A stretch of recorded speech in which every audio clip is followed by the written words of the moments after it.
Bien, j'espère que vos ateliers se sont bien déroulés, qu'ils ont été riches en échanges. Nous allons maintenant démarrer la toute dernière table ronde autour d'un enjeu clé, comment attirer et fidéliser les professionnels de santé. Et pour ouvrir le débat, écoutons Aurore Setti, qui nous vient de Marseille et qui est interne en premier semestre en oncologie, actuellement en stage au centre hospitalier de Bourg-en-Bresse. Alors pourquoi avoir choisi l'un ?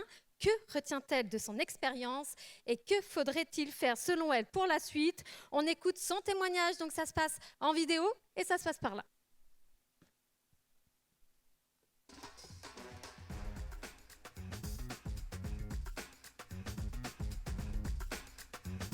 Donc moi c'est Aurore, je suis interne en premier semestre en oncologie et là je travaille à Fléria en oncohématologie à Bourg-en-Bresse. J'ai choisi de commencer du coup en périphérie plutôt qu'à Lyon directement parce que je voulais commencer déjà en dehors de Lyon pour pouvoir avoir quelque chose de plus petit, plus facile que direct être lancé dans le grand bain d'un centre universitaire.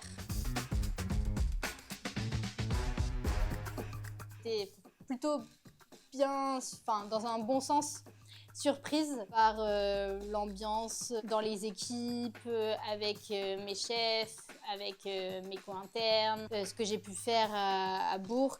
Se lancer dans l'internat et gérer pour de vrai des vrais patients, ça fait vraiment peur, c'est un saut dans le vide. Et du coup ici, j'ai été accompagnée étape par étape, je me suis vue progresser mois après mois. Franchement, j'avais aucune image de l'un. Je ne savais même pas où me situer sur la carte. Maintenant, je vois plus ça quelque chose comme... Enfin, tout est loin, mais en même temps, tout est proche. Et on peut être proche des autres et faire plein de choses que j'imaginais pas du tout.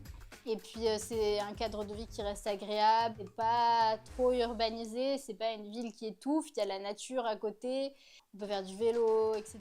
Il y a plein de choses qui sont mises en place dans l'Ain pour explorer le département, quoi.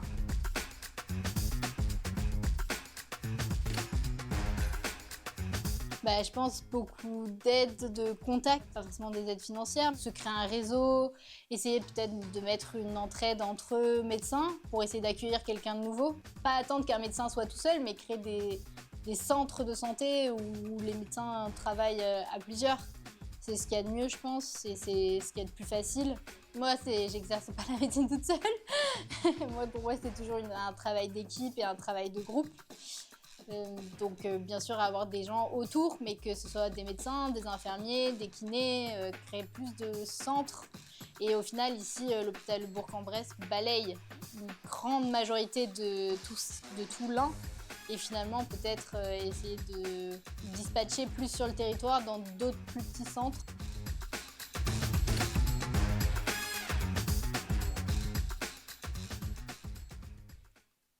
Voilà qui lance bien le débat. Et pour aller encore plus loin, c'est avec un immense plaisir que j'invite sur la scène Amine Benkrayem, étudiant en 6e année de médecine, les docteurs Coralie Guichard et Frédéric Zorzi, médecins généralistes, Khalil Kandara, président de la CPTS du Haut-Bugey, et enfin Nadège Besançon, cadre de santé de proximité au CPA.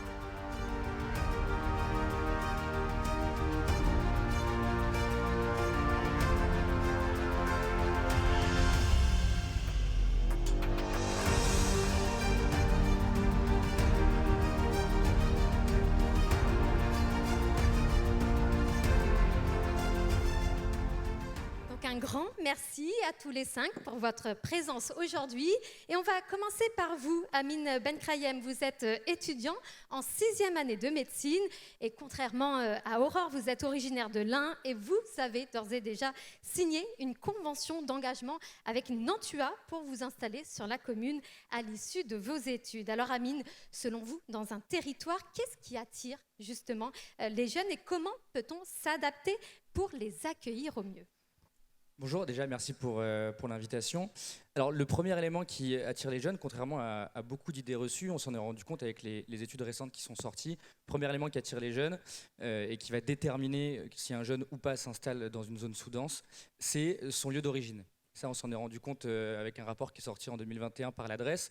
Et c'est le premier facteur, loin devant les autres d'ailleurs, loin devant forcément les conditions de vie, les conditions d'exercice, les différents éléments auxquels on pourrait penser. La première chose, c'est la provenance de l'étudiant. Alors on pourrait penser que c'est une fatalité, ou on pourrait se dire, du coup, si on n'a pas d'étudiants qui viennent de nos territoires, on n'aura jamais de professionnels de santé. C'est pas une fatalité parce que du coup, ça nous laisse repenser comment est-ce qu'on fait pour faire de la promotion des études de santé dès le lycée, chez les étudiants qui viennent de nos territoires. Comment est-ce qu'on fait pour les former sur notre territoire avec peut-être la création d'IFSI. C'est la logique aussi de la première année de médecine qui a été ouverte à Bourg-en-Bresse il y a quelques années. L'idée, c'est de dire, vous êtes sur le territoire, vous pouvez vous former directement sur le territoire. Ça peut aller plus loin que juste une première année de médecine. Il y a des territoires qui l'ont fait. Je pense à Orléans notamment, qui est devenu un site délocalisé de l'université de Tours. On pourrait très bien avoir à Bourg-en-Bresse un site délocalisé de l'université de Lyon avec une deuxième, une troisième année de médecine et pourquoi pas même aller plus loin avec des études complètes de médecine. C'est une logique aussi nationale, une volonté ministérielle d'universitarisation des territoires, de délocalisation de la formation et ça rentre totalement dans cette logique-là. Donc ça, c'est le premier élément, c'est d'où viennent les étudiants qu'on forme. La deuxième chose qu'il faut avoir en tête, c'est qu'un jeune professionnel de santé ne s'installera pas dans un territoire qu'il ne connaît pas. Ça paraît évident. Et donc, il y a un enjeu sur comment est-ce qu'on fait connaître notre territoire. La petite chance qu'on a, c'est que les professions de santé se forment en stage. Elles se forment auprès des malades. Et donc, il y a des possibilités de faire des stages dans les territoires. Le contexte actuel, c'est qu'on a, par exemple, pour les études de médecine, on a énormément augmenté les promotions d'étudiants en médecine. Il n'y a plus assez de places à Lyon en stage pour former les étudiants en médecine. Donc, on est obligé d'envoyer les étudiants en médecine dans les hôpitaux qu'on appelle de périphérie, Villefranche, Montélimar, Valence, Vienne et Bourg-en-Bresse. Et donc aujourd'hui, on a des externes en médecine à Bourg-en-Bresse, peut-être bientôt à Oyonnax, qui viennent se former directement sur le territoire. C'est très bien qu'ils viennent se former sur le territoire. La question, c'est comment est-ce qu'on les accueille et comment, pendant leur stage sur le territoire, le moment où ils viennent découvrir le territoire, on est capable de rendre notre territoire attractif, de montrer tous les avantages qu'a le territoire, pas uniquement sur le plan de la santé, mais sur le plan de la vie, avec toutes les alternatives culturelles qu'on peut proposer, sportives, des collaborations avec les acteurs de terrain en disant, voilà, vous êtes en stage sur le territoire, on va vous proposer des chemins de randonnée, on va vous proposer des sorties dans les musées, on va vous proposer de venir aux événements culturels qui sont organisés et on vous montre que la vie sur notre territoire, elle est agréable. Et il faut vraiment cibler ces moments de stage-là pour faire découvrir le territoire. Et il y a beaucoup de professionnels de santé qui viennent de très loin, quelquefois des grandes villes comme Lyon, quelquefois de beaucoup plus loin en France, et qui, au cours d'un stage, découvrent le territoire, voient tous les attraits du territoire, et puis au final finissent par rester ici et s'y installer sur le long terme. Alors, au-delà du territoire, parlons maintenant du nouveau mode d'exercice. Qu'est-ce qui attire les jeunes aujourd'hui? Comment est-ce qu'ils se voient pratiquer la médecine? Déjà, ce qui est sûr, c'est que la médecine d'il y a 50 ans, avec le médecin de famille qui fait 70-80 heures par semaine, qui se déplace jour et nuit au domicile, ça n'existe plus. Certains pourront en être nostalgiques, mais il faut faire son deuil de cette époque-là. Ça n'existe plus. Je pense d'ailleurs que c'est bénéfique, parce qu'un bon médecin, c'est aussi un médecin qui va bien, qui sait prendre le temps pour soi, et c'est comme ça qu'il prendra soin de ses patients. Donc ça n'existe plus. Ce que les jeunes veulent aujourd'hui, ça a été dit dans la vidéo, c'est un exercice pluriprofessionnel. C'est un exercice en équipe. Les jeunes ne veulent plus être isolés. Seul dans son cabinet, ça ne marche plus. Donc c'est un exercice pluriprofessionnel avec différentes professions médicales et paramédicales, une collaboration. On le voit avec le maillage quasiment de tout le territoire aujourd'hui par les CPTS, qui contribuent à cet exercice pluriprofessionnel. Ce qui attire beaucoup, c'est les maisons de santé pluriprofessionnelles. La question, c'est il faut vraiment que ces maisons de santé elles soient construites avec les professionnels. On peut mettre des bâtiments, mais si jamais on n'a pas construit ça avec les professionnels, les murs seront vides. Donc il y a un vrai intérêt là-dessus. Puis sur le mode d'exercice également, on voit que l'hospitalier, 100% hospitalier n'attire plus, que le 100% libéral attire moins, et que ce qui plaît de plus en plus aux jeunes, c'est la liberté de faire un petit peu d'hospitalier, un exercice mixte, un petit peu d'hospitalier, un petit peu de libéral, quelquefois un exercice salarié qui permet de s'affranchir de tout un tas de contraintes administratives, parce que c'est aussi ce qui fait peur quand on est jeune et qu'on veut s'installer. Nous, on ne nous apprend pas pendant nos études à faire de l'administratif. Ce qu'on nous apprend pendant nos études, c'est vraiment des choses très scientifiques. Et donc, quand on commence à s'installer, on a peur de l'administratif, et donc l'exercice salarié, ça peut être une porte d'entrée aussi dans le monde professionnel pour les étudiants qui viennent d'avoir leur diplôme. Donc il y a toutes ces modifications-là qui arrivent et qui rentrent en compte dans l'exercice médical. Et puis peut-être une dernière chose également, c'est qu'on a une féminisation de la profession. Aujourd'hui en France, depuis quelques mois, on a plus de femmes médecins que d'hommes médecins. C'est tout nouveau. Et ça change aussi des choses, parce qu'on a des études qui sont sorties, ça change aussi beaucoup de choses sur la manière de pratiquer. Parce qu'on s'est rendu compte que les femmes médecins, elles passent plus de temps pour une consultation, et en même temps, elles abordent plus les côtés empathiques et la relation de soins avec le patient. Et donc ça, c'est nouveau. Donc dans le mode d'exercice, il y a aussi cette chose-là à prendre en compte. Les consultations seront peut-être un petit peu plus longues, ce qui n'est pas forcément une mauvaise chose, parce qu'on peut se dire, des consultations plus longues, on va avoir moins de patients. Peut-être qu'avec des consultations plus longues, les patients, on les verra moins souvent. Donc il y a aussi tout ça à prendre en compte dans les modifications, la prise en compte des sciences humaines dans notre métier, qui est en train d'arriver de plus en plus, de se rendre compte que la médecine n'est pas une discipline uniquement scientifique, mais aussi très humaine. Et donc il y a toutes ces modifications-là qui sont en train d'arriver dans le mode d'exercice et qui vont bousculer, chambouler toute la médecine ambulatoire, dont il faut avoir conscience pour pouvoir proposer les meilleures adaptations aux jeunes qui vont s'installer. Merci beaucoup Amine Benkrayem pour votre précieux témoignage. Ça fait beaucoup de bien d'entendre ça. Moi, j'étais représentant des étudiants pendant longtemps et tu as dit plein de choses très très intéressantes. On rebondira là-dessus au cours de la table ronde. Faut savoir qu'au conseil départemental, on a bien pris en compte tout ce que tu as dit, c'est-à-dire faire venir les jeunes. On est passé de 6 externes toutes les 12 semaines à 36 toutes les 6 semaines dans le département, et puis ça va être crescendo. Il y a l'accueil, il y a le transport, il y a le logement, et tout ça, on a bien pris en compte au sein du conseil départemental. Le prochain projet, probablement, ça sera de rénover l'Internet Bourg-en-Bresse, et donc ça va faire beaucoup de bien en termes d'attractivité. Et le pass activité également, vous en parliez tout à l'heure, de faire découvrir aussi tous les atouts du territoire, les randonnées, etc. C'est aussi quelque chose qui est mené par le département. On va donner la parole à Dr Coralie Guichard, qui est médecin généraliste à la MSP de Tosia. Vous êtes PAMSU, c'est-à-dire praticien agréé maître de stage des universités, donc vous accueillez des internes. Quelle est la recette pour les attirer dans nos territoires ? Alors, je pense que c'est mon physique. Ah non, c'est pas ça. Ok.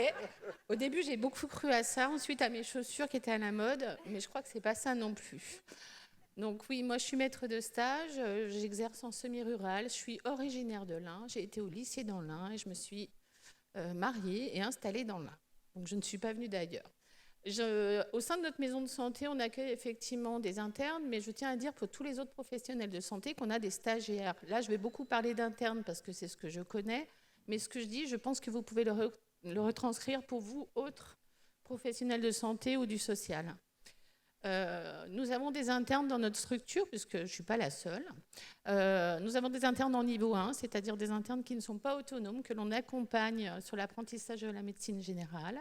Nous avons des internes, ça se passe, qui sont plus autonomes et qui nécessitent un accompagnement. Et enfin, pour ma part, j'ai des internes en pôle femmes-enfants ambulatoire, c'est-à-dire que j'ai un exercice important de gynécologie et de pédiatrie. Donc, ces internats, j'essaye de leur transmettre un petit peu mes connaissances en termes de gynécologie et de pédiatrie. Pourquoi l'attrait ? La première chose, je pense que l'environnement de mon exercice est sécurisant. Les internes ne sont jamais seuls parce que nous sommes dans une maison de santé. Il y a toujours un médecin avec eux. Il y a d'autres professionnels. Donc déjà, le fait d'être à plusieurs les sécurise. Ils ne sont pas tout seuls. Moi, quand j'ai été interne dans l'Ain, j'étais toute seule.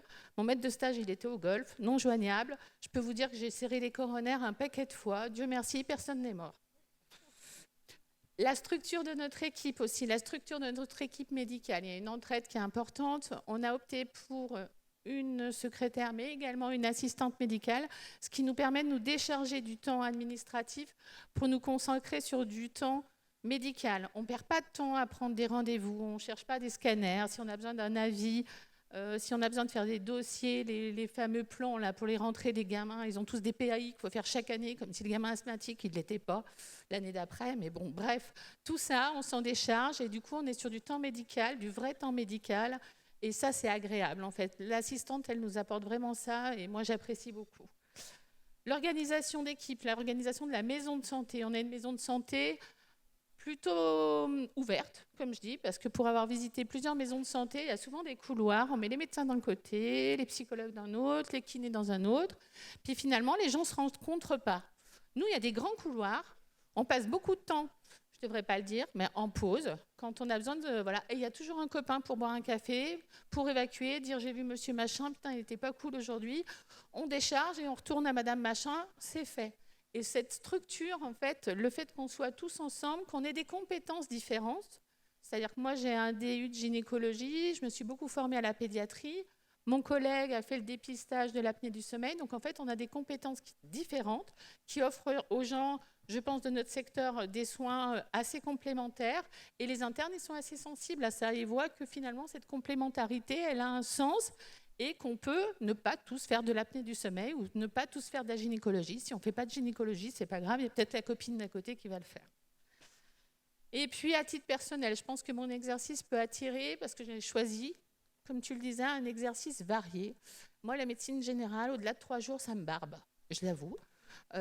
J'avoue que ça me barbe. On fait beaucoup de psycho, on fait beaucoup de social. Donc, j'ai des activités autres, c'est-à-dire que j'exerce en centre d'orthogénie. Donc, pour ceux qui ne connaissent pas, sur les interruptions volontaires de grossesse. Donc, je fais en médicamenteux, mais aussi au bloc opératoire en chirurgical. Et je fais de la régulation au centre 15. Donc, je ne fais pas de l'urgence vitale. Hein. À mon niveau, je fais ce qu'on appelle de la permanence de soins, c'est-à-dire je réponds à des appels de médecine générale, les week-ends, les nuits. Et donc, j'ai un exercice varié. Donc, je n'ai pas de recette magique. Je pense que c'est des choses simples. C'est une bonne équipe, une bonne ambiance, une bienveillance. Ça te va, Lucas? Ouais, c'est bien. C'est pas mon physique. Je suis bien dégoûtée. Merci beaucoup, docteur Guichard. Alors, je me tourne maintenant vers vous, docteur Frédéric Zorzi. Vous êtes, vous aussi, PAMSU, donc praticien agréé maître de stage des universités. Vous êtes médecin généraliste à Bénaud, mais également professeur associé à l'université Claude-Bernard Lyon 1, trésorier du CLGE, Collège lyonnais des généralistes enseignants, et membre du CNGE, donc le Collège national cette fois-ci. Voilà, donc beaucoup de casquettes, mais ça montre à quel point vous êtes impliqué dans la formation et l'accueil des futurs médecins. Alors, je vous laisse rebondir sur ce qu'a dit le docteur Guichard. En quoi la maîtrise de stage est-elle un levier pour attirer les médecins de demain? Merci beaucoup. En préambule, j'aimerais dire que je n'ai pas de lien d'intérêt avec l'industrie dans cette présentation.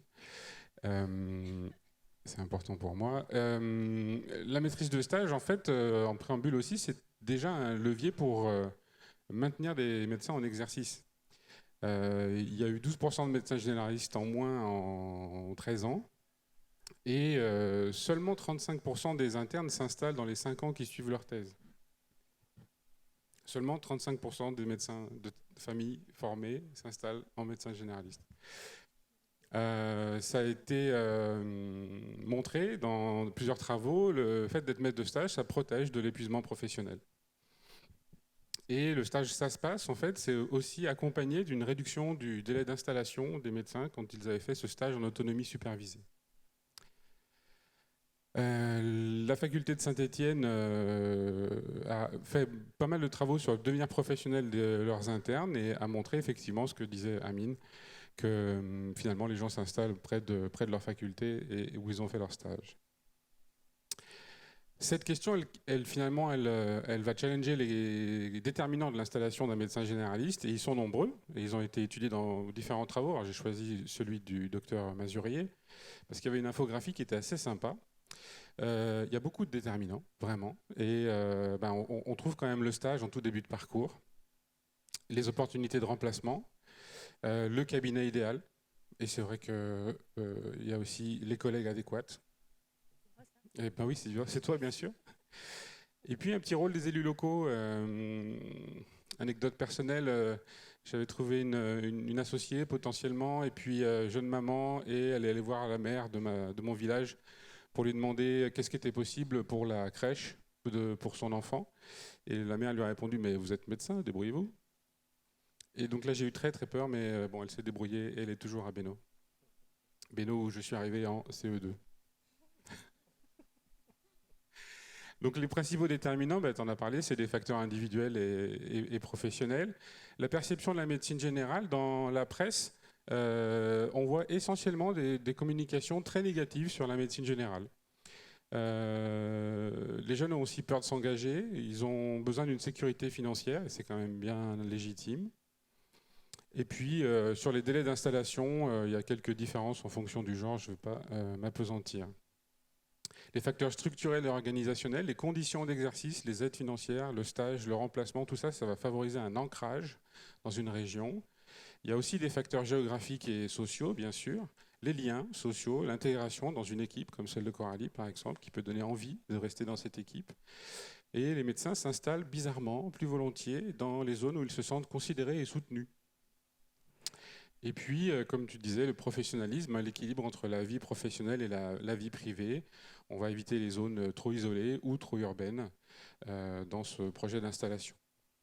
Et bien sûr, il y a des freins, notamment l'isolement, la charge de travail. Le stage en autonomie supervisée permet de bien mesurer cette charge de travail. Et puis les difficultés administratives. Il y a aussi une évolution des pratiques, tu as dit, l'exercice en groupe et la recherche de cette flexibilité. Je ne vais pas revenir dessus.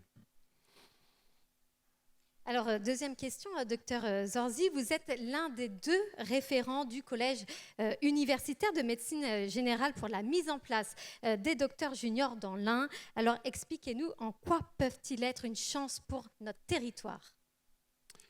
Eh bien, je me suis appuyé sur cette courbe de l'INSEE qui montre la densité des médecins généralistes dans l'Ain. Et voilà, c'est une pente légèrement décroissante. Et l'effet immédiat des docteurs juniors, c'est une augmentation de l'offre de soins. Ça augmente de 3% le nombre de médecins généralistes dans le département s'il y a 20 postes attribués. Un médecin installé, en moyenne, dans la région Auvergne-Rhône-Alpes, il fait 4000 actes par an. Un étudiant, ça se passe, il fait une quinzaine d'actes par jour, 4 jours par semaine. Ça fait, sur 47 semaines, 2820 actes. Et un docteur junior, il est prévu qu'il fasse entre 20 et 25 actes par jour. Et c'est une activité équivalente à celle d'un médecin installé. L'effet à long terme qui est espéré, c'est bien sûr des installations. On peut voir dans leur mémoire de DES, quand on évalue leur fin de parcours, qu'ils ont souvent cette réflexion qu'ils manquent d'expérience et qu'ils ne se sentent pas les épaules de s'installer. Et ce stage professionnalisant en fin de formation devrait permettre de passer 1 an avec conjoint, enfant, dans un territoire et de se projeter beaucoup plus facilement sur un exercice professionnel. Et puis je conclurai en disant qu'un médecin, il s'installe soit d'où il vient, soit là où il a fait ses stages. Moi, je venais de Bénaud, j'ai fait mes stages à Francheville, je suis installé à Bénaud. S'ils vont se former ailleurs, c'est là-bas qu'ils vont s'installer. Merci beaucoup, docteur Frédéric Zorzi, pour votre témoignage. On va passer à présent au témoignage de Khalil Kandara. Vous êtes pharmacien de formation, président et fondateur de la CPTS du Haut-Bugey et actuellement adjoint à la santé de la mairie d'Oyonnax. On en a un petit peu parlé, l'installation elle est multifactorielle. Au-delà des terrains de stage, de l'aspect professionnel, il y a d'autres éléments qui entrent en ligne de compte, on en a un petit peu parlé. Les activités, le logement, l'attractivité du territoire, bref, les à côté. Expliquez-nous tout ça. Merci Lucas. Je ne vais pas revenir sur tout l'aspect que tu as bien développé, Amine. Donc, en fait, aujourd'hui, globalement, les jeunes, ils veulent se mettre en équipe, être coordonnés. Donc, il y a les maisons de santé pluriprofessionnelles. Donc, on a entendu ce matin qu'au niveau de l'ARS, il y avait encore une envie d'augmenter le nombre de maisons de santé pluriprofessionnelles. C'est l'avenir. Dans l'Ain, on est quand même très bien lotis par rapport à d'autres territoires, avec des maisons de santé qui sont assez anciennes aussi, donc avec des protocoles qui émergent. Enfin, il y a plein de choses à ce niveau-là. On a aussi la chance d'avoir pas mal de CPTS. Donc ce matin, j'ai entendu qu'on en avait 9 actuellement sur le département, et on sera très vite tous couverts par des CPTS. Donc en fait, ce qui est important pour moi, ce qu'on a essayé de mettre en place à l'échelle du Haut-Bugey, c'était justement d'avoir une porte d'entrée unique pour tous les internes et professionnels de santé qui s'installent, pour leur faciliter leur installation. Il faut savoir que les internes, ils viennent sur notre territoire à peu près 6 mois. Donc pendant ces 6 mois, en fait, si on ne les aide pas, en fait, ils ont l'impression d'être à la purge. Soit, en fait, ils continuent à avoir leur logement à Lyon et du coup, ils viennent juste le matin pour consulter, ils repartent le soir. Donc en fait, ils n'ont rien vu de notre territoire à part le cabinet médical. Donc en fait, il faut leur mettre en place des logements pour qu'ils puissent en fait déjà rester sur notre territoire. Donc pour découvrir un petit peu et leur montrer aussi que sur nos territoires, il y a des choses à mettre en place. Si je peux me permettre, donc les élections municipales, elles viennent de se terminer. Donc j'ai vu qu'il y avait pas mal d'élus aussi dans l'Assemblée. Globalement, enfin, le docteur Arnould le disait, en 2040, il y aura 400 000 médecins. L'État français nous dit qu'en 2035, les problèmes de démographie médicale vont s'atténuer. Mais du coup, si on n'a pas envie d'attendre 2035 ou 2040, c'est ce mandat municipal où nos collectivités locales, elles auront encore une grande plus-value à avoir. Globalement, la démographie médicale va s'améliorer, mais si on ne veut pas attendre ces années, il faut agir maintenant. Donc en fait, si je peux me permettre de passer un message aujourd'hui aux élus qui sont là, c'est que sur ce mandat municipal, ce sera peut-être le dernier, il faut vraiment mettre les moyens. Je sais que globalement, on nous dit toujours que la santé, c'est l'État. Moi, j'entends ça depuis que j'ai créé la CPTS, quand je vais taper aux portes des différentes mairies, agglos, avant d'être moi-même à la mairie. Mais j'entendais souvent ça, on me disait, bah non, mais en fait, je vois pas pourquoi la mairie financerait de la santé, c'est l'État. Mais aujourd'hui, si on veut pas attendre 2035 ou 2040, il faut agir maintenant. Et du coup, si je peux me permettre de passer un message aujourd'hui, c'est les collectivités locales, mettez les moyens aujourd'hui pour avoir des professionnels de santé, parce qu'en plus, même en 2035 et 2040, quand il y en aura assez, il ne faut pas qu'ils soient dans les métropoles. Donc en fait, il faut réussir à être attractif, donc il faut agir maintenant. Donc globalement, où on peut agir, c'est du logement. Il faut essayer de mettre des choses en place. J'ai entendu que, que l'internat de Bourg devrait être rénové. Je pense que c'est un gros défi pour notre département, parce qu'aujourd'hui, il est quand même dans un état qui est assez compliqué. Et il y a des terrains de stage, je ne sais plus c'était où, tu m'en avais parlé, c'était vers Bourgoin, non, où ils avaient fait un internat de malades et du coup ils avaient plein de... Ah, c'était où? Annemasse. Donc en fait, globalement, l'internat, c'est aussi un facteur d'attractivité. Donc c'est vraiment pour moi, je pense, une priorité pour le département de rénover l'internat de Bourg-en-Bresse. Nous, à Oyonnax, par exemple, on est sur un projet d'internat aussi, avec des chambres d'internes. Il faut essayer de ramener ces internes avec du logement, apporter aussi un package, comme tu disais tout à l'heure, Frédéric. Faut que la mairie, quand un professionnel de santé il tape à la porte, il veut une crèche, il veut un club de sport, qu'on puisse l'accompagner. Il faut, nous on a appelé ça pendant notre campagne un guichet unique pour les professionnels de santé. On le faisait à l'échelle de la CPTS, là on va essayer de le faire à l'échelle de l'agglomération par exemple, pour que vraiment le professionnel de santé il arrive en fait sur un clé en main. Il arrive, il pose ses affaires, il consulte. Tout le reste, il n'a pas envie de se casser la tête avec ça. Et on le comprend, il sort de l'internat avec des conditions qui sont plus ou moins faciles en fonction de où il fait l'internat. Donc en fait, il faut qu'il sorte de ses études avec un package clé en main. Merci. On a principalement parlé des médecins, et si maintenant on parlait des autres métiers de la santé, comment attirer également les autres professionnels de santé? Donc, vous le disiez tout à l'heure. Donc, en fait, ce qui est aujourd'hui valable pour les médecins, c'est aussi valable pour le reste des professionnels de santé. On voit qu'il y a très peu de terrains de stage sur notre territoire. Enfin, moi, je parle de mon territoire du Haut-Bugey, mais par exemple, sur les stages d'infirmiers, les choses comme ça, il y a très peu de terrains de stage. Il faut vraiment promouvoir, du coup, à l'échelle de nos territoires, tous les terrains de stage. Après, on va pas se le cacher, moi je suis pharmacien, mais quand je travaille sur la santé, je travaille sur l'attractivité médicale parce que globalement ça va ensemble. Un pharmacien, il s'installera à côté d'un cabinet médical, un infirmier. S'il y a 5 médecins dans une petite commune qui vont s'installer, demain il y a 3 cabinets infirmiers qui vont ouvrir. Il y a une pharmacie qui va ouvrir. C'est la pierre angulaire du système de santé de ville aujourd'hui, c'est le médecin généraliste. On travaillera après aussi sur les spécialistes en ville parce que c'est quand même aussi très problématique sur notre territoire. Mais globalement, il faut augmenter les terrains de stage. Chez les pharmaciens, je sais que par exemple, c'est pas mal d'administratifs pour s'inscrire et prendre des stagiaires, mais on se plaint tous dans les pharmacies qu'on n'a pas d'adjoint. Mais en fait, si on ne prend pas de 6e année en pharma, on n'a pas d'adjoint assez facilement.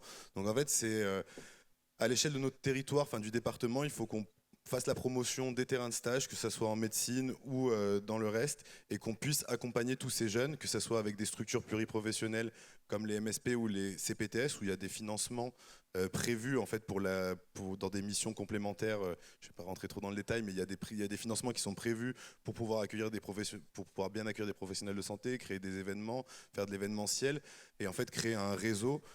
Moi, je vais vous donner un exemple. Il y a une interne qui est venue sur notre territoire il y a presque 6 mois maintenant. En fait, avant d'arriver, elle s'était déjà inscrite à un club de sport. Dans le club de sport, elle s'est fait des amis directement.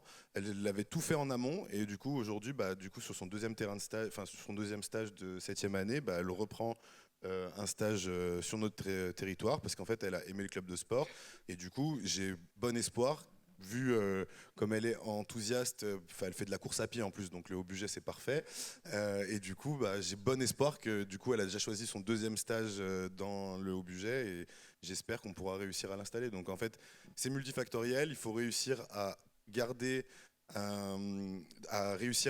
les internes, ceux qui arrivent, bien les accueillir pour qu'ils restent et au moins qu'ils gardent une bonne image.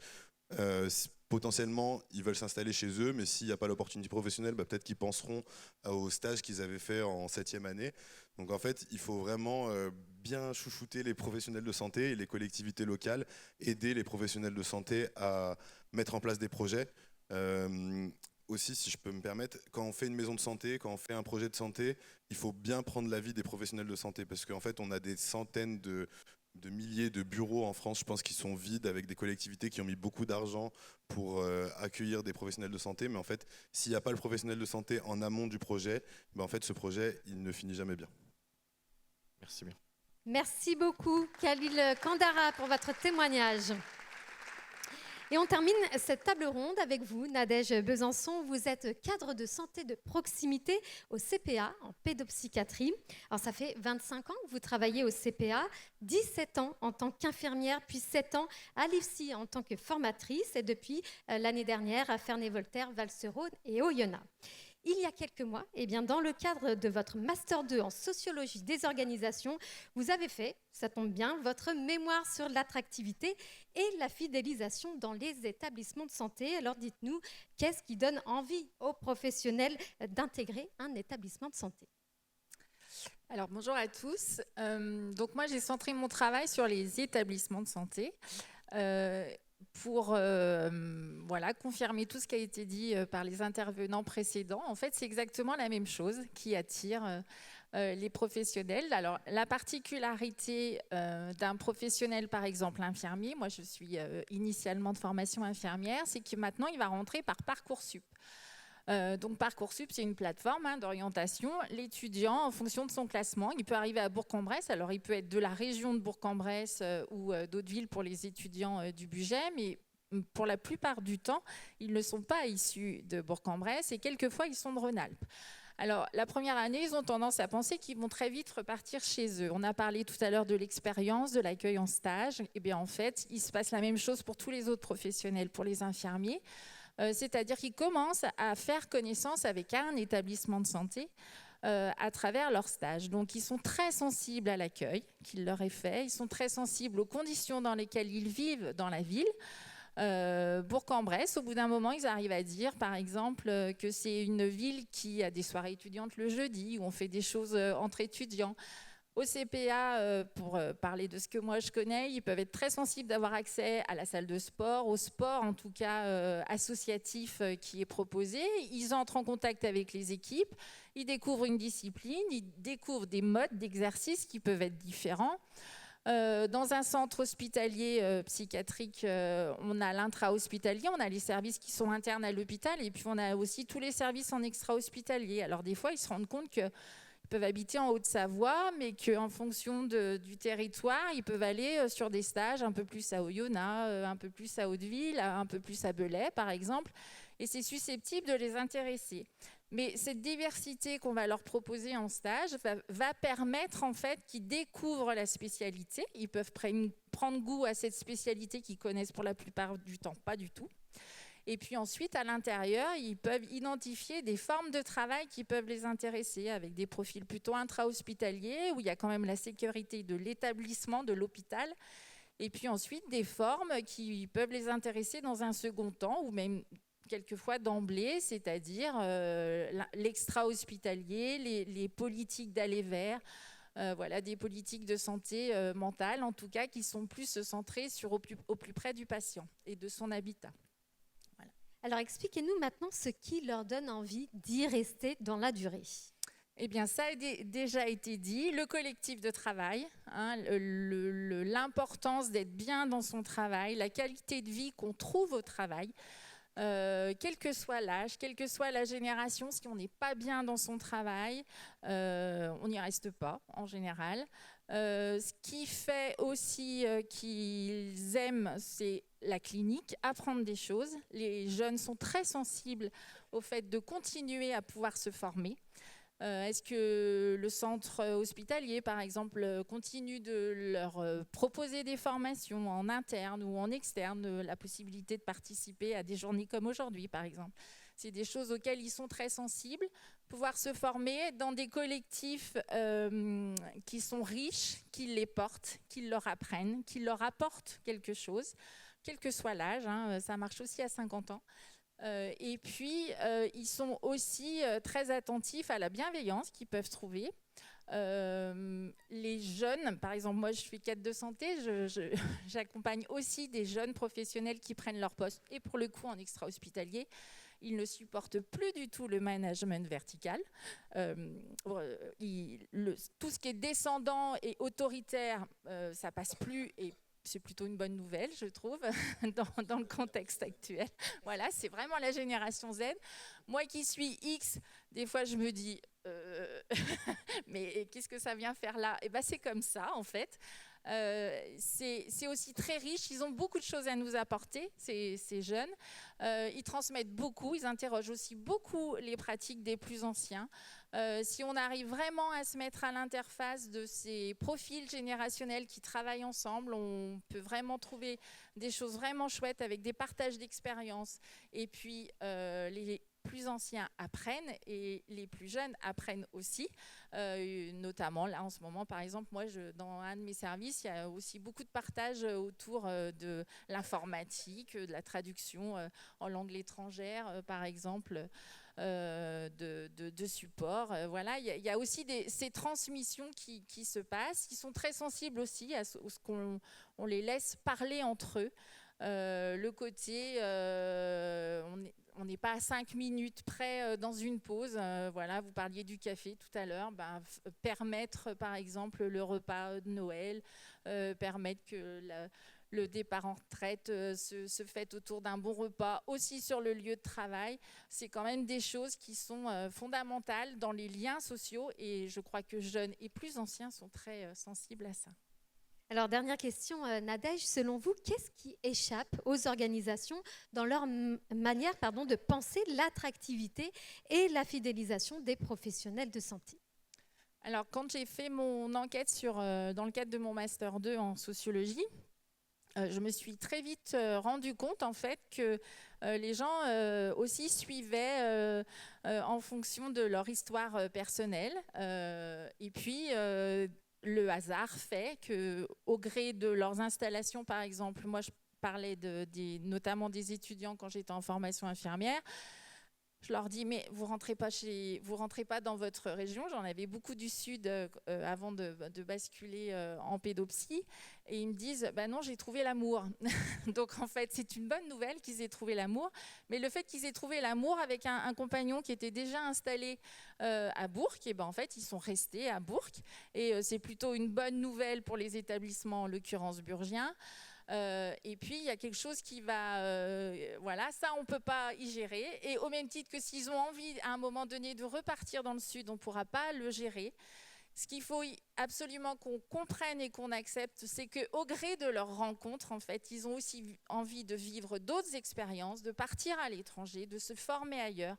Et si on ne leur donne pas la possibilité de continuer à se former, de continuer d'apprendre, de leur permettre une certaine mobilité. Vous parliez de vos différents modèles de pratique. C'est exactement la même chose à l'hôpital. En fait, ils partiront. Alors peut-être qu'ils reviendront. Il faut aussi accepter la mobilité. Il faut accepter qu'ils partent, qu'ils reviennent. Et ça, c'est un peu la tendance actuelle. Et c'est très bien comme ça. Les gens, ils vont se former ailleurs et après, ils peuvent revenir aussi.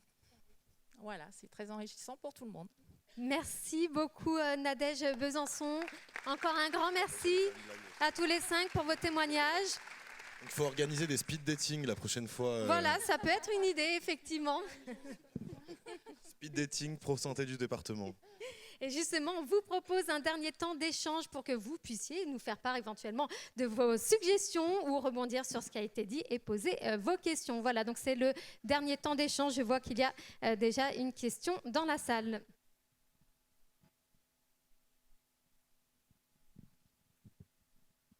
Bonjour, du coup moi je suis docteur Colline Bray, je suis pédiatre au centre hospitalier de Bourg-en-Bresse. On a parlé de l'accueil des internes, du logement des internes et j'aurais voulu quelques précisions pour l'accueil des externes. Nous on est très limité en fait parce que nos externes ils logent à Lyon Sud, Lyon Est et donc se taper 1h30 de route matin et soir c'est épuisant pour eux. Alors là on a essayé de faire un petit partenariat, ma grand-mère accueillait bénévolement des externes et ça marche super bien donc on fait un petit appel si jamais il y a des... Enfin c'était un super échange intergénérationnel et du coup je voulais savoir si c'était un peu dans les projets du département qu'on puisse héberger dignement ces externes qui parfois dorment quand même au camping de Morvel sous tente et révisent à la lampe frontale leur petit manuel de médecine. Voilà. Je me dis que pour le coup ils adorent le service à Bourg parce que c'est hyper pédiatrie générale et je pense vraiment qu'on recrute et moi j'ai été recrutée comme ça. Il y a toujours une très bonne réputation. Là, on va dire que le projet, c'est vraiment de s'axer sur les externes, sur le futur, parce que c'est les plus jeunes. Bon, dans les petits papiers, les projets, l'internat actuel pourrait devenir le logement des externes et du coup le nouveau bâtiment pour les internes. Bon, tout ça, c'est des projets au conseil départemental, à la région et avec l'hôpital surtout, qui sera maître d'ouvrage. On travaille à ça. Donc c'est déjà bien avancé. S'il y a la direction de l'hôpital qui veut rebondir, n'hésite pas. Amine ? Ouais, en tout cas, nous, côté des étudiants, on pousse pour ça. C'est ce que je disais tout à l'heure, il y a de plus en plus de stages qui se font en périphérie, parce qu'à Lyon, il n'y a plus assez de place. C'est des stages qui sont très appréciés par les étudiants, parce que contrairement au CHU, où on a un fonctionnement qui est très... peut-être un petit peu trop rigide, et ben quand on fait des stages dans les territoires en périphérie où ils n'ont pas forcément l'habitude d'accueillir des externes, et ben on a des professionnels qui prennent beaucoup plus le temps avec les étudiants. Les étudiants le ressentent et ils aiment beaucoup les stages en périphérie. Le problème, c'est en effet cette question des logements. Alors pour les stages hospitaliers en périphérie, nous, il y a une règle qui avait été établie à la faculté de médecine de Lyon-Est, c'était de dire pas de stage en périphérie s'il n'y a pas de logement disponible. Bon, dans les faits, il y en a certains qui ont été ouverts quand même. Mais en tout cas, c'était vraiment un prérequis. Et c'est quelque chose sur lequel nous, étudiants, on pousse et sur lequel la faculté de médecine pousse également pour qu'il y ait vraiment ces stages-là, ces conditions d'accueil pour que les externes puissent ne pas forcément s'endetter quand ils partent en stage parce qu'il y en a qui payent des loyers pour aller en stage en périphérie. Alors, pour vous donner un petit ordre d'idée, un externe en médecine, son salaire par mois, c'est 219 €. Pour aller payer un loyer, ça veut dire que l'étudiant va s'endetter pour aller faire un stage en périphérie. C'est dommage, alors que nous, c'est notre intérêt qu'il fasse un stage en périphérie parce qu'il découvre le territoire. Donc il y a un vrai enjeu sur la question des logements, en effet. Et je pense que ça peut être aussi pris en considération par les collectivités locales. Enfin, nous, par exemple, à Oyonnax, on essaye d'ouvrir des stages d'externes justement en lien avec Amine. Et du coup, c'est sûrement la mairie qui va financer du coup, les logements. En fait, on a une résidence étudiante à Oyonnax qui est pour tous les types d'étudiants. Et la mairie, en fait, elle loue des studios dans cette résidence étudiante pour les internes. Et du coup, on va en louer aussi pour les externes. Et du coup, à terme, sur notre projet d'internat à côté de l'hôpital, eh ben, il y aura aussi des chambres qui seront dédiées pour les externes. Donc je pense qu'aussi ça peut être à la charge des collectivités locales si elles veulent prendre la thématique de la santé à bras le corps. Il n'y a pas que... aujourd'hui, on met beaucoup d'argent pour des installations. On veut l'installation tout de suite, donc on est prêt à mettre beaucoup d'argent pour un médecin qui va arriver dans les prochains mois, mais il faut mettre aussi de l'argent pour bien garder les médecins qui sont déjà installés, surtout les PAMSU, parce que c'est eux qui ramènent les internes. Et il faut aussi investir pour l'avenir avec des jeunes qui vont s'installer dans 3, 4 ans, 5 ans, et potentiellement loger du coup dès l'externat des jeunes pour qu'ils découvrent notre région. Parce que comme on l'a entendu, pour avoir fait aussi quelques événements nationaux, il y a beaucoup de gens qui ne savent même pas où c'est l'Ain. Donc en fait, si on arrive déjà à avoir des externes qui viennent de Lyon, leur faire découvrir l'Ain dès le plus jeune âge, ben c'est là qu'on va créer des vocations. Et en fait, les internes, ils choisissent, globalement, le projet professionnel, il est choisi en 7e, 8e année. Donc en fait, il faut réussir à leur donner la vocation très jeune. Merci. Question suivante. Bonjour, moi je suis médecin généraliste dans l'Ain et j'ai aussi grandi dans l'Ain et j'ai fait mes stages de MedG dans l'Ain, donc pour moi c'était assez logique de m'installer ici. Quand j'étais interne, on avait une bourse qui était attribuée, il me semble, à tous les internes qui faisaient leur stage dans l'Ain, peut-être moyennant kilométrage avec le domicile. À ce moment-là, j'habitais encore à Lyon. Ça m'avait bien aidé et j'étais bien contente de la toucher. Ça m'avait aidé ensuite à m'installer. Maintenant, je sais qu'il me semble que cette bourse a été supprimée et que ça a été remplacé par une aide contre un engagement. Ce qu'on a vu dans notre cabinet, moi je ne suis pas maître de stage interne, mais ma collègue l'est, c'est qu'au moment où il y a eu ce switch, elle a eu son stage qui n'a pas été choisi, alors que ça n'avait pas été le cas, et ça faisait un moment qu'elle était maître de stage.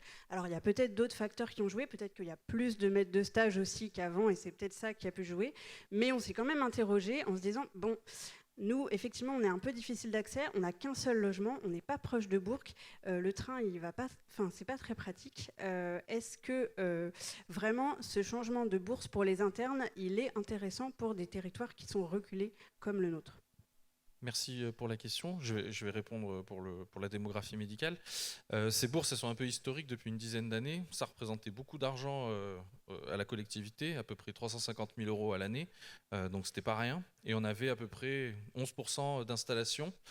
On a pris le parti politique de changer un peu ces bourses, vous l'avez très bien dit, d'attribuer en échange de 10 000 € à l'année contre une année d'installation, plus 10 000 € à l'installation. On peut monter donc à 40 000 € en échange de 4 ans. Bon, ça fait moins d'1 an que ça a été mis en place. Il y a eu 1 ou 2 choix d'internes. En effet, il y a un peu moins d'internes dans le département. C'est probablement multifactoriel, mais probablement que la bourse, ça a dû impacter. Ce qu'il faut savoir, c'est qu'en échange, nous, on a un peu plus de 20 promesses d'installation de médecins avec ce nouveau système. Bon, ça augmente les quotas, on perd un peu d'internes. Probablement que ce qu'il va falloir faire dans les prochains mois, c'est un système entre les deux, peut-être remettre une bourse au transport en plus des bourses de la fac. Donc on est fortement en train d'y réfléchir. Mais enfin, pour réagir, c'est vraiment un choix qui a été fait. Aujourd'hui, en fait, avant que la bourse elle soit votée, donc c'était en mai 2025, en fait, le département de l'Ain, on est en concurrence avec tous les départements d'Auvergne-Rhône-Alpes, enfin plutôt de Rhône-Alpes, qui sont affiliés, les internes qui viennent de la fac de Lyon. Et en fait, on avait le département de l'Isère et le département de l'Allier qui proposaient des bourses d'installation de 56 000 € pour l'Isère, 50 000 € pour l'Allier. Donc en fait, globalement, un interne qui rentrait dans son internat et qui voyait juste ces bourses, il y en avait beaucoup qui souscrivaient la bourse de l'Isère, qui était en plus promue par le syndicat des internes. Donc en fait, c'était pour être au moins sur le même pied d'égalité avec des départements qui sont en concurrence avec nous direct sur les sorties, parce que malheureusement, on n'a pas d'université dans l'Ain. Donc en fait, nos internes, ils viennent de Lyon, et du coup, en Isère, c'est pareil, dans l'Allier, c'est pareil. Donc il fallait être au moins concurrentiel sur ces bourses. On sait que c'est pas la bourse qui ramène les internes, mais globalement, ça peut les aider parce qu'ils ont quand même des conditions pendant l'internat qui sont difficiles, avec des salaires qui sont pas très hauts. Donc ça permet quand même de bien vivre pendant son internat. Et il fallait être au moins au même niveau que les départements concurrents, quoi. Alors moi, je vais me permettre de rajouter, parce que j'en parlais à Fred, là. Je trouve aussi, on a récupéré de l'argent sur ces subventions. Nous, à Taussier, on a un projet d'extension. C'est-à-dire qu'on accueille effectivement des internes, on a un projet de prendre un docteur junior, sauf qu'en fait, on est trop à l'étroit, on n'a pas assez de place. Donc on nous répond, mais non, mais autour de Bourg, il y a plein de places, ils n'ont qu'à aller s'installer là-bas. Sauf que là-bas, ils ne connaissent pas l'équipe. C'est pas que moi, ils sont tous là-bas. C'est nous, c'est pas moi. Regardez, ils sont là-bas. Non, c'est pas mon physique non plus. Il faut pas centrer sur du médical, mais c'est une équipe et en fait, ils veulent une équipe. Et en fait, si on pouvait avoir un petit peu de soutien, alors on a la mairie derrière nous, mais nous, ça, on sait pas faire en fait. Moi, j'ai fait des études de médecine, je suis pas DRH, je sais pas monter un projet, faire comment on peut aller chercher de l'argent. Et si pendant, je sais pas, si on fait 3 cabinets médicaux et que ces cabinets médicaux, admettons, ils sont pas, les internes, il y a un delta de 6 mois. C'est loyer, en fait. C'est nous qui allons les supporter. Donc, ça veut dire quoi? Qu'il faut que je travaille encore plus pour supporter des loyers avec des cabinets qui sont vides le temps que d'autres internes arrivent. Et je pense qu'il y a vraiment un travail à faire sur ce qui est existant et ce qui peut être potentialisable. Je crois qu'il y a des aides aussi de la région sur l'extension et de l'ARS. Mais je pense qu'il faut qu'on arrive à structurer tout ça. Ouais. En fait, oui, comme tu dis, en fait, les pros de santé, on n'est pas fait. Enfin, on n'a pas été formé à créer des projets ou des choses comme ça. On n'est pas maître d'œuvre aussi. Donc il faut qu'on soit accompagné. Et je pense que c'est là où les collectivités locales, elles peuvent avoir une vraie plus-value pour nous, quoi. Si je peux me permettre, pour répondre sur la question des bourses spécifiquement, on a dit dans tous les arguments qui conditionnent une installation, l'argument financier en réalité, il arrive loin derrière tous les autres, donc ce n'est pas le principal argument.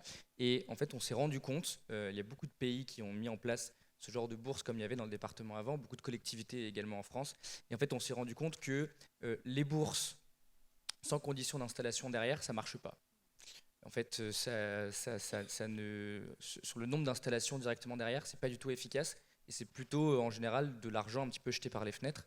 Alors que les bourses conditionnées d'installation, c'est notamment le cas du CESP qui a été créé en 2009, ça, pour le coup, ça rentre dans le panel d'arguments. Alors, c'est pas non plus le numéro 1, mais ça rentre dans le panel d'arguments qui va conditionner l'installation derrière. Alors, je voudrais juste rajouter qu'en fait, on vient tous de parler de nos cœurs de métier. En fait, quels que soient nos lieux d'exercice, en fait, on veut faire le métier pour lequel on a été formé et le métier qu'on a choisi et tous les codes, toutes les normes qui nous sont imposées par ailleurs, en fait, deviennent beaucoup trop pesantes pour la plupart de ces professionnels. Et peut-être que la première qualité, la première condition d'avoir d'une bonne qualité de vie et de conditions de travail, eh ben, c'est de pouvoir faire son métier et pas celui qui ne nous incombe pas. Et dans les établissements de santé à l'heure actuelle, c'est vraiment pesant et dans ce que je vous entends, en tout cas, j'ai l'impression que c'est aussi dans l'activité libérale très pesant. Parle-leur de ta question. Bonjour, Coralie Chanel, du coup, directrice départementale de l'association Addiction France. Je suis par là. Et du coup, justement, par rapport à l'administratif, je pensais à l'URPS. Parce qu'on a entendu parler de l'URPS kiné ce matin. En l'occurrence, pour avoir bossé dans une autre région, l'URPS médecin accompagnait sur tout le volet administratif de l'installation les professionnels et déchargeait en tout cas tout ce volet, parce que c'est vrai que c'est un peu une plaie. Et donc, voilà, je voulais savoir un peu ce qu'il en était ici et si on pouvait orienter aussi en parallèle. Et je rejoins un peu sur la problématique aussi de la place, parce que même dans nos structures, pour accueillir aussi des stagiaires, c'est compliqué parce qu'on n'a pas forcément assez de bureaux et on ne peut pas forcément déménager ou augmenter nos bureaux en parallèle. Alors, très honnêtement, on n'y connaît que dalle. Moi, en tous les cas, j'y connais que dalle. D'accord ? Tu connais quelque chose, toi ? Ok. Bon, lui, je pense un peu plus, mais on ne va pas lui passer le micro. Mais effectivement, là, on a quand même la sensation, nous, le projet, voilà, ça fait 1 an qu'on y réfléchit, on a quand même vraiment du mal. Alors, on a contacté la mairie, nous, on est locataire de la SEMCODA, donc on a contacté la SEMCODA, mais on ne sait pas tellement, finalement, comment faire, quoi. Et effectivement, nous, on est preneurs de toute aide, en fait, que ce soit le département, l'URPS, on prend toute aide, en fait. Moi, ce n'est pas mon cœur de métier et j'ai certainement pas envie de faire ça, en fait, et encore moins de le porter. Il est hors de question que je fasse maître d'œuvre, j'y connais que dalle en plomberie. L'URPS au département, on les rencontre plusieurs fois par an, on est en lien avec eux. Après, tout guichet unique, toute aide, je pense que c'est surtout un problème de communication. Et nous, je me mets dedans aussi, professionnels de santé, on n'a peut-être pas, ou on ne va pas chercher l'information, mais il y a sur le site de l'ARS, il y a plein d'aides, le PAPS, on n'est juste pas très informé, mais on prend aussi pas le temps, c'est un peu multifactoriel. Je pense qu'on manque de temps. Moi, j'avoue que sur mon temps libre, j'ai pas envie d'aller sur le site de l'ARS. Hein. En plus, si je peux me permettre, je pense que c'est une des grosses thématiques des CPTS, c'est la communication interprofessionnelle. Aujourd'hui, moi, pour rebondir aussi sur ma dernière question de tout à l'heure, pour les autres professionnels de santé, comment les attirer. Moi, quand je fais des réunions avec les pharmaciens, avec les infirmiers, avec les kinés, en fait, le premier point sur lequel tout le monde parle, c'est « ouais, j'arrive pas à joindre le médecin quand j'ai un problème ». Donc, en fait, ouais, je pense pas, mais globalement, en fait, c'est sur la communication interprofessionnelle où on pourra aussi vraiment travailler, et sur la communication aussi envers nos patients à grande échelle, sur l'éducation thérapeutique, l'éducation du patient. En fait, c'est là où vraiment on peut évoluer aussi à l'avenir pour que les patients ils sachent aussi à quel moment parler à un professionnel de santé, à quel moment appeler le 15, à quel moment harceler son professionnel de santé. Et je pense qu'il faut qu'on arrive à travailler sur la communication entre nous et sur la communication grand public, qu'on soit vraiment à l'origine aussi des communications grand public en lien avec les collectivités locales. Aujourd'hui, on cherche plus de consultations, mais je pense qu'il faudrait omisser, surtout sur l'éducation thérapeutique. C'est ça. On cherche des solutions à toutes les consultations à toute heure. Par contre, on ne se pose pas la question de pourquoi des consultations à toute heure. C'est dommage, en fait, je pense que le nerf de la guerre, c'est l'éducation. Et certes, il y a des consultations qu'on ne coupera pas, mais on se rend bien compte à la régulation 15 que parfois les gens ne savent pas où trouver leur réponse, ou c'est des choses qui sont toutes bêtes, quoi. La fièvre de l'enfant n'est pas déshabillé, on n'a pas mesuré, on n'a pas donné de paracétamol. Aujourd'hui, c'est ça la médecine. Et ça, c'est vrai que c'est parfois un petit peu épuisant. En garde de pharmacie à 3h du matin, un patient qui appelle pour dire « ça fait 4 jours que j'ai de la fièvre ». Ça, par exemple, on pourrait travailler là-dessus. Il y a une question. Oui, bonjour. Du coup, je suis le docteur Bazanval, donc je suis médecin généraliste. Donc avec ma collègue, du coup, on est en projet d'installation. Et du coup, je voulais dire que vraiment, une des problématiques pour nous, les jeunes, justement, c'est qu'en fait, on n'a pas appris à être chef d'entreprise, à faire toutes les démarches. Et donc, ça peut vraiment être un frein pour s'installer, parce que c'est sûr que d'être remplaçant, c'est hyper facile. On est payé, on n'a pas beaucoup de démarches, on a le truc de remplaçant hyper facile à remplir sur l'URSSAF, donc c'est vraiment confortable. Et là, vraiment, du coup, on a cherché pour faire les démarches pour s'installer. On a fait au moins 15 jours, on avait des rendez-vous entre midi et 2 tous les jours pour savoir toutes les aides qu'on pouvait avoir, l'accompagnement. Et c'est hyper long. Et en plus, personne ne nous répond les bonnes choses. On attend encore que la CPAM nous contacte alors que ça fait des semaines qu'ils me disent par mail qu'ils vont nous appeler. Donc c'est franchement pas si simple. Et ça, vraiment, je veux vraiment l'appuyer parce que franchement, si le cabinet ne nous plaisait pas et que toutes les deux, on n'était pas motivés ensemble, je pense que j'aurais lâché l'affaire.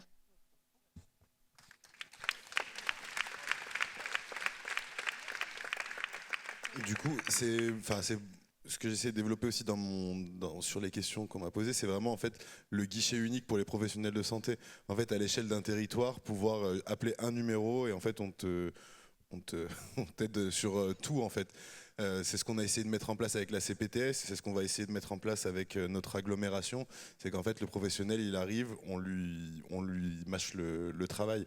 Après on a des liens aussi, ce qui est bien aussi avec la CPTS, c'est qu'on a des liens avec la CEPAM, on a des liens avec l'ARS, des numéros peut-être plus facilement à avoir, parce que souvent vous passez par, souvent professionnels de santé, on passe par un numéro générique, on a une personne qui nous envoie sur 50 000 numéros et on n'arrive pas à avoir la réponse.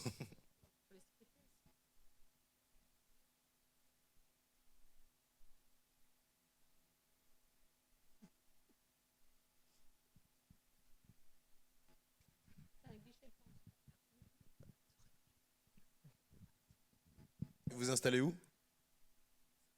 Venez à Oyonnax. Désolé. Non, mais des choses à retravailler. Après, il y a eu beaucoup de changements de personnel sur la démo-med aussi ces derniers temps. Donc, c'est vrai que vous n'êtes peut-être pas tombé au bon moment, mais on va continuer à y travailler. Je suis là. Je ne suis pas médecin généraliste, je suis kiné. Moi, je voulais vous faire juste un tout petit retour d'expérience sur la maison de santé dans laquelle je travaille, qui est à Villars-les-Dombes, sur la difficulté de coordonner les aides. On était un petit noyau de praticiens à vouloir créer une maison de santé avec un bâtiment pour s'agrandir. Et on a dû être les maîtres d'œuvre, parce qu'en fait, comme la mairie n'était pas porteur du projet, on a sollicité le département. Et le département nous a dit, nous on a des aides, mais uniquement si la mairie est porteur de projet. Donc on n'a pas pu avoir ces aides-là. C'était en 2020. De la même façon, on a sollicité la région qui nous a demandé si on pouvait avoir des aides. Au début, ils nous ont dit non, la mairie n'est pas porteur de projet. Et puis finalement, en faisant travailler le réseau, on a réussi à avoir l'aide de la région, que je remercie. Et en fait, c'est quand même dommage qu'on n'ait pas la notion de centraliser ces aides et de comprendre des fois. En fait, l'inquiétude des pouvoirs publics, c'était de dire, mais vous êtes, si vous faites on va vous donner des financements publics alors que vous êtes privé. Mais en fait, on ne voulait pas être privé. Si le public l'avait construit, on l'aurait fait. Ce qu'on voulait, c'était travailler ensemble. Et après, derrière, dernière petite chose, on s'est dit, c'est sûr qu'on va attirer. Et on a sollicité les pouvoirs publics en disant, est-ce que vous ne pouvez pas prévoir, nous, ok, on va financer nos propres locaux, mais ce serait intéressant d'en avoir en plus parce qu'on se connaît, on connaît d'autres praticiens, c'est sûr qu'on va les remplir. On nous a dit, non, mais vous, construisez des locaux en plus. Le Le Crédit Agricole n'a pas voulu. Et du coup, au final, on se retrouve avec des locaux pleins, alors que régulièrement, je ne vais pas dire souvent, mais sans parler de médecins généralistes, de paramèdes ou d'autres professions, on nous dit on pourrait s'installer là, l'ambiance est sympa, on aime bien travailler ensemble et on ne peut pas. Et je trouve ça juste dommage parce que des fois, on passe à côté de petits levels qui font qu'on pourrait améliorer nettement les choses.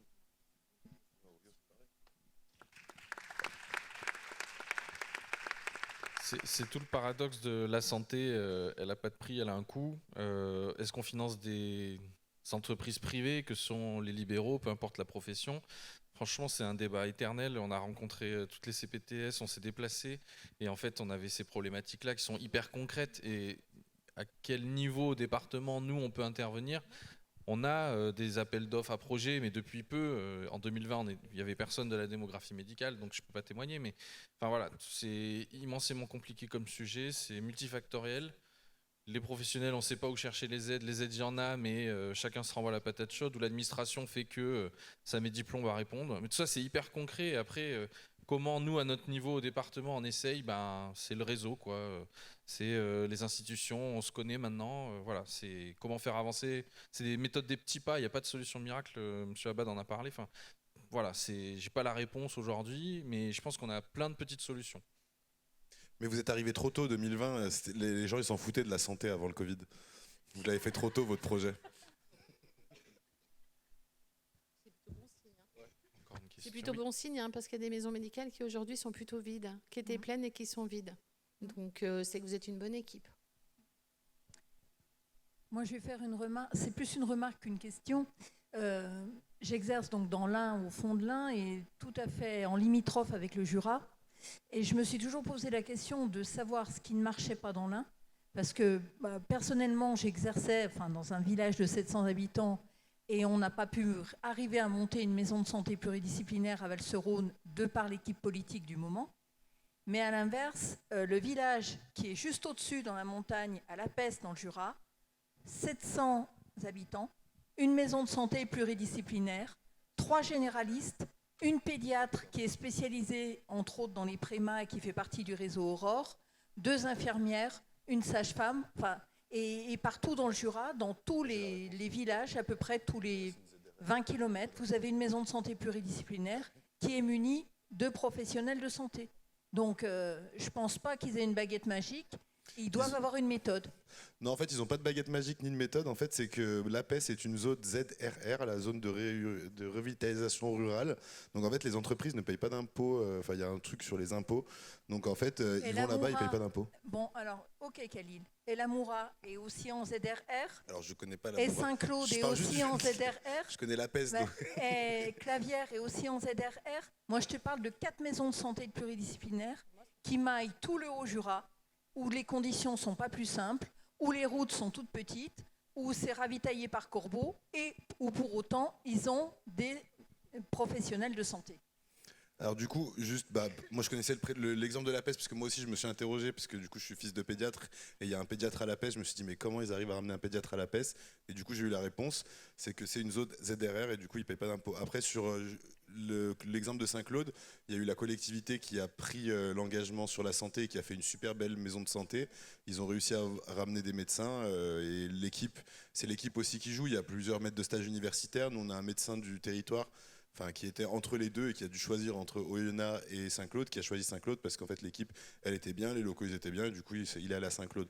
Donc à un moment en fait, c'est ce que je disais aussi dans mon intervention, c'est que aujourd'hui on est à un tournant au niveau de la Démomed et que c'est les collectivités locales qui doivent encore pendant quelques années se mettre la santé en premier plan. Et comme tu le disais tout à l'heure, en fait c'est au moment où tu as voulu monter la maison de santé, tu n'as pas eu l'aide de la collectivité. Et en fait, si on travaille main dans la main, élus et professionnels de santé, c'est là qu'on arrive à faire de vrais beaux projets. Je pense qu'il y a aussi une histoire de personne, clairement. Je pense que 1 ou 2 éléments moteurs dans une structure peuvent servir à fédérer, sous réserve que ces éléments moteurs ne soient pas destructeurs et qu'ils ne soient pas individualistes.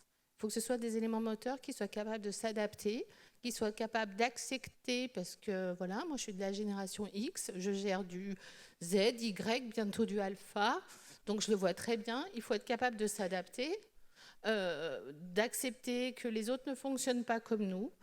Et je pense que ça, c'est ce qui fait aussi qui attire les autres professionnels de santé. La tolérance, la flexibilité et l'adaptation et la capacité à comprendre les autres et à accepter que leur mode d'exercice n'est pas forcément le même que nous. Je ne connais pas particulièrement les détails des territoires dont vous parlez, mais pour avoir voyagé un petit peu en France, j'ai vu beaucoup de territoires en difficulté. Je trouve qu'on est quand même face à une situation qui est un petit peu enthousiasmante. C'est que quand on a des équipes dynamiques, quand on a des collectivités qui s'entendent, quand on a un bon travail global, ben en fait ça marche. Et d'accord, dans quasiment toute la France, ça ne marche pas, mais dès qu'on s'est mis en tête qu'il fallait travailler ensemble, on a des exemples concrets de situations qui s'améliorent et où on arrive à résoudre des situations. Et vraiment, il y a des preuves quoi, sur le terrain, ça marche. Donc je pense qu'il y a aussi un peu ce challenge-là qui est un petit peu enthousiasmant de se dire, si on arrive à tous s'entendre et à collaborer, on arrive à trouver des solutions.